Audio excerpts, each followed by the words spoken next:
1963 की बात है। एक ट्रैक्टर मैन्युफैक्चरर ने famous car designer Enzo Ferrari को अप्रोच किया था एक आइडिया के साथ, कैसे उनकी कार के क्लचेस को इंप्रूव किया जा सकता है, क्योंकि वो बहुत आसानी से टूट रहे थे।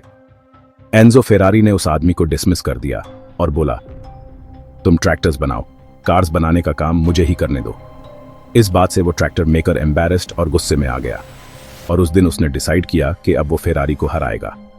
उस आदमी का नाम था फेरुचियो लैम्बोर्गिनी, और न सिर्फ उसने अपनी खुद की कार ब्रांड बनाई, बल्कि 15 सालों के अंदर वो फेरारी से भी आगे निकल गया, fastest car in the world के साथ। ये सच्ची कहानी है एक गरीब इटालियन ग्रेप फार्मर की, जो जेल से लेकर $12 बिलियन कार एम्पायर तक का सफर तय किया, जिस कंपनी को आज हम जानते हैं एज लैम्बोर्गिनी। 1916 में इटली वर्ल्ड वॉर 1 के बीच में था। पूरा देश फाइनेंशियल कोलैप्स और फूड शॉर्टेज से गुजर रहा था, और इसी टाइम पे एक छोटे से इटालियन गांव सेंटो में लैम्बोर्गिनी फैमिली के घर एक लड़का पैदा होता है। नाम रखा गया फेरुचियो। लैम्बोर्गिनी फैमिली के पास एक ग्रेप फार्म था जो उनके दादा परदादा से चल रहा था, और उम्मीद थी कि फेरुचियो एक दिन ये फैमिली बिजनेस संभालेगा। लेकिन जैसे जैसे फेरुचियो बड़ा होता गया, उसका इंटरेस्ट ग्रेप्स में नहीं था, उसको इंजन का क्रेज था। दिन भर ग्रेप वाइन्स में काम करने के बाद वो अपने फैमिली के ट्रैक्टर को समझने में टाइम लगाता। स्कूल खत्म करते ही फेरुचियो ने फैमिली बिजनेस को छोड़ दिया और फाइन रेन गया एक इंडस्ट्रियल डिजाइन और टेक्नोलॉजी कोर्स करने। लेकिन उसके बैड लक था, क्योंकि ये टाइम था वर्ल्ड वॉर 2 का।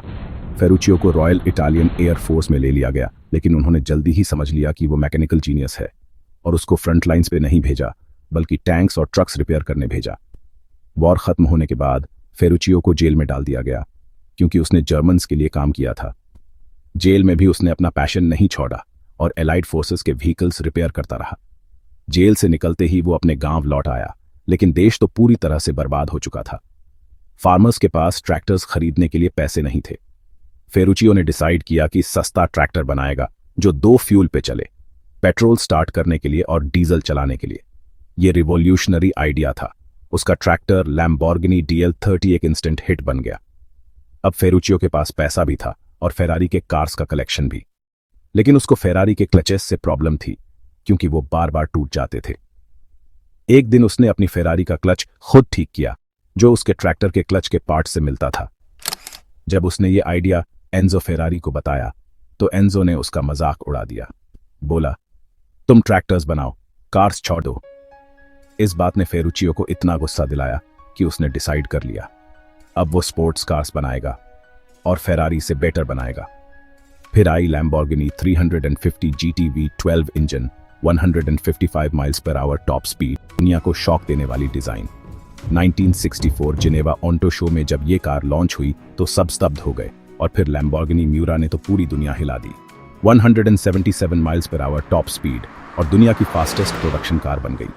लेकिन 1970s के फाइनेंशियल क्राइसिस में लैम्बोर्गिनी की कंपनी को काफी नुकसान हुआ। फेरुचियो ने अपनी कंपनी के शेयर्स बेच दिए और 1974 में रिटायरमेंट ले लिया। लेकिन उसका नाम और उसकी कार्स आइकॉनिक बन चुकी थी। उसके बाद काउंटाच, डियाब्लो और आज के टाइम में एवेंटाडोर और हुराकन लैम्बोर्गिनी के नाम को सुपरकार इंडस्ट्री में लेजेंड्स बना चुके हैं। और ये सब शुरू हुआ एक ट्रैक्टर मेकर के फेरारी को चैलेंज करने के डिसीजन से।